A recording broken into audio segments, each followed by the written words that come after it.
Spoštovane gospe in gospodje, lep pozdrav. Najprej bi se rad zahvalil za to inicijativo evropskih poslancev,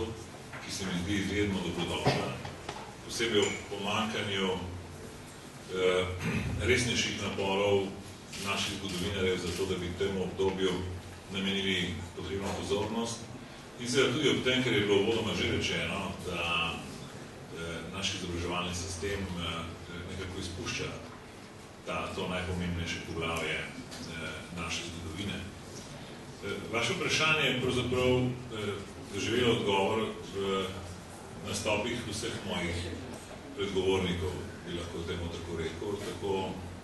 Lojzeta Peterleta, Janeza Janše in Dimitrija Rupla, ki so dovolj nazorno pokazali, kaj vse se je dogajalo v tistih usodnih časih. Mislim, da ni dvoma o tem, kaj in kdo je, katera je tista politična sila, ki je imela ne samo programsko jasno izčiščeno svojo politiko, ampak ki je premogla tudi sposobnost, da je to politiko udejanila. In prav to se mi zdi ključno sporočilo tudi za sedanjo politiko. Namreč ob vseh zelo jasnih nasprotovanjih slovenske osamosvojitvi, ki je ves čas doživljala nasprotovanja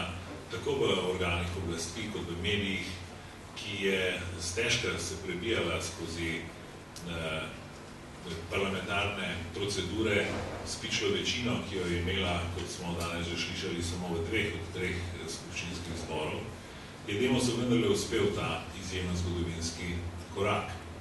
Mislim, da se je potrebno vprašati, kaj je bilo tisto ključno, kar je Demosov ob vseh teh razmerah vendarle uspelo prepričati takratno opozicijo, da je v nekaterih glasovanjih in v nekaterih odločitvah sledila tej Demosovi nameri. Izjemna potrpežljivost Demosovih ljudi v parlamentu, kljub seveda konfliktom, ki so bili vsakodnevni, izjemno delo in seveda zelo jasne načrti Demosove vlade, jasno opredelitev ljudi na plebiscitu, ki je stala za temi našimi jasnimi načrti, je seveda omogočila, da smo skozi dolgotrajne procedure, pogajanja, skozi prepričevanja in na koncu v nekaterih usodnih trenutkih, kot je bila recimo Brionska deklaracija, ki je na prvi pogled in tudi sicer imela v sebi skrite izjemne čeri in praktično postavila na preizkušnjo takrat že vse doseženo, pa je vendarle takrat Demosova politika zmogla, tudi v tistih odločilnih trenutkih dovolj politične modrosti, da je ohranjala to, kar je bilo potrebno, se pravi primerno politično večino in tudi enotnost slovenske politike kljub izjemnim nasprotovanjem nasprotne strani. Mislim, da je sposobnost te politike, da v odločilnih trenutkih, kljub temu, da je nasproti, da tako rečem, na drugi strani mize sedijo ljudje, ki odkrito nasprotujejo taki težnji in so ob zavedanju, da sicer minimalna večina Demosove politike obstaja, skušajo storiti vse za to, da bi se ti procesi upočasnili. Pri tem računajo na realne politične sile in interese mednarodnega okolja, ki ni bilo vedno naklonjeno slovenski samostojnosti. Spomnite se vesti in o tem lahko govorijo bolj kvalificirano ljudje, ki so to poslušali z prve roke. Meni je to recimo rekel takrat na obisku v Ljubljani tedajni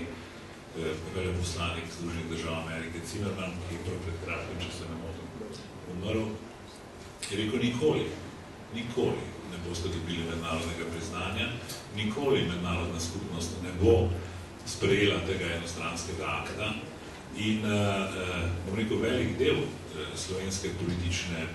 elite, takrat prejšnje oblasti, se je odkrito naslanjal na tako izražena mnenja. Spominjam se tudi skupščinske razprave, v tiste usodne, v časih, ki so se potem takoj prelevili v oborožen spopad, ko je opozicija seveda zelo jasno rekla, da bo s tisnimi zobmi podprla akte, ki so bili sprejeti, računajoč na to, in na to se je sklicevala, da je to pravzaprav še začetek nekega dolgotrajnega procesa. nek način bi lahko rekel, da je samo drugače artikulirala tisto sporočilo, ki ga je omenil Janez Janša iz sestanka na Otočcu. Zdi se mi, da je to sposobnost prepričevanja, pridobivanja in seveda tudi uspešnega pridobivanja potrebne večine za ključne družbene projekte potrebno negovati in da je z tega stališča seveda izjemno pomembno vedeti tudi kako in na kakšen način so se tista ključna osamosvojitvena dejanja zgodila, kljub nasprotovanju, pa vendar z veliko sposobnostjo Demosa in Demosove politike, da je pridobivala za svoje cilje tudi tiste, ki so jih sicer nasprotovali. Hvala lepa.